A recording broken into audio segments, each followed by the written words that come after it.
Cyber ક્રાઇમમાં સૌથી અગત્યની બાબત લોકો જાગૃત થાય અને અમુક બાબતોથી જે ખોટા કોલ હોય કે ફ્રોડસ્ટરના કોલ હોય એનાથી પોતે ડરે નહીં અને કોઈ પણ પ્રકારની લાલચમાં ન આવે તો મોટાભાગના સાયબર ક્રાઇમ આપણે રોકી શકીએ, આવા સાયબર ક્રાઇમથી બચી શકીએ. પરંતુ જો સાયબર ક્રાઇમનો ક્યારેક અનાયાસે ભોગ બની જઈએ તો તાત્કાલિક આપણી જે હેલ્પલાઇન છે 1930 એની ઉપર તાત્કાલિક કોલ કરે તો આ પ્રકારના જે ભોગ બન્યા હોય અને જે એમાઉન્ટ જે ફ્રોડસ્ટરના એકાઉન્ટમાં ગઈ હોય તો એ એકાઉન્ટ તાત્કાલિક ફ્રીઝ કરી અને નજીકના ફ્યુચરમાં જે વિક્ટિમ છે એને એની એમાઉન્ટ આપણે પરત કરાવી શકીએ છીએ.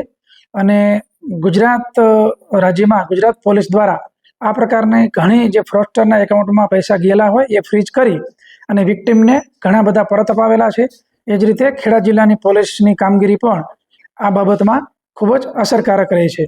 આપને એ બાબતે જણાવતા મને આનંદ થાય છે કે 2023ના વર્ષની વાત કરવામાં આવે તો જે સ્ટેટ પોલીસે જે એમાઉન્ટ હોલ્ડ કરાવેલી એમાં 17.93% એમાઉન્ટ જે છે એ પરત કરાવેલી.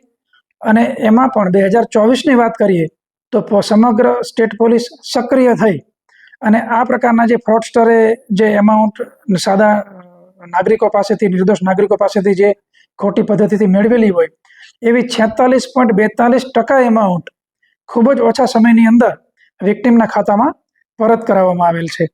એટલે 2024ના જો આપણે આંકડો ગણીએ તો ટોટલ 114.90 કરોડ જેટલી એમાઉન્ટ જે છે એ હોલ્ડ કરાવેલી પોલીસે અને એમાંથી ખૂબ જ ઓછા સમયગાળામાં જે તે વિક્ટિમ છે એને 53.34 કરોડ જેટલી રકમ વિક્ટિમને પરત કરાવેલી છે. અને જે બાકીની રકમ જે છે એ પણ કોર્ટના માધ્યમથી અને બેંકના માધ્યમથી પરત કરાવવાની કાર્યવાહી ચાલુ છે. ખેડા જિલ્લાની આપણે વાત કરીએ તો 2023ની અંદર આ પ્રકારના નિર્દોષ નાગરિકોના જે સાયબર ફ્રોડસ્ટરે જે પૈસા મેળવી લીધા હોય એવી 3,38,47,349 જેટલી એમાઉન્ટ હતી.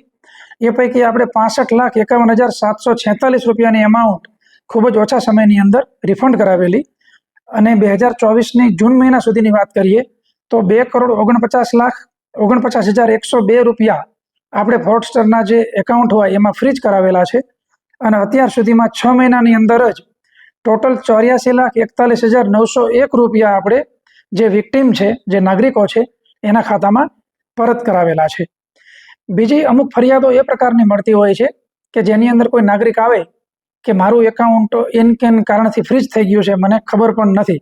અને એની જ્યારે અમે તપાસ કરીએ ત્યારે ખબર પડે કે કોઈ પણ આવા ફ્રોડસ્ટર જે ફ્રોડ એમાઉન્ટ હોય એ એમના એકાઉન્ટમાં જમા થયેલી હોય છે. તો જ્યારે આવા નાગરિક હોય એ નાગરિક પોલીસ પાસે આવી અને પેલા જે ફ્રોડસ્ટર છે એની સાથે એનું કોઈ લિંકેજ નથી અને પોતે નિર્દોષ છે એ પ્રકારના એ પુરાવા આપે તો તરત ને તરત એ અનફ્રીજ કરવાની કાર્યવાહી કરવામાં આવી રહી છે અને આવી કાર્યવાહી કરવામાં આવશે.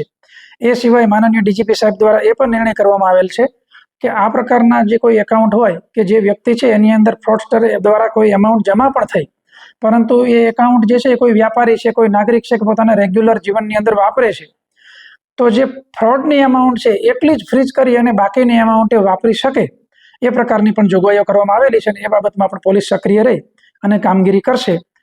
ખેડા જિલ્લા પોલીસ દ્વારા school, college, senior citizen club, library તમામ જગ્યાએ આપણે ઘણા પ્રમાણમાં સાયબર અવેરનેસ પ્રોગ્રામ કરી રહ્યા છીએ.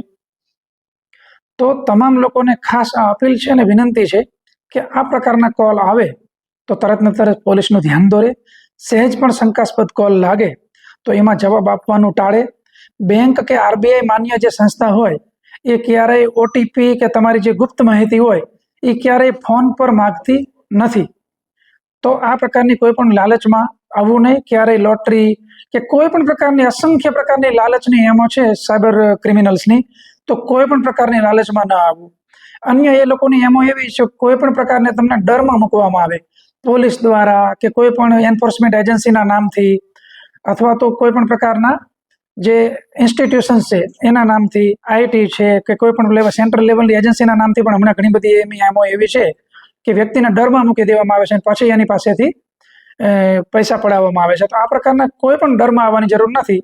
તરત ને તરત જે તે વ્યક્તિએ પોલીસનો સાયબર ક્રાઇમ પોલીસ સ્ટેશનનો અથવા સાયબર ક્રાઇમ જે હેલ્પલાઇન છે એનો સંપર્ક કરવો તો આ પ્રકારના સાયબર ક્રાઇમ આપણે અટકાવી શકીએ.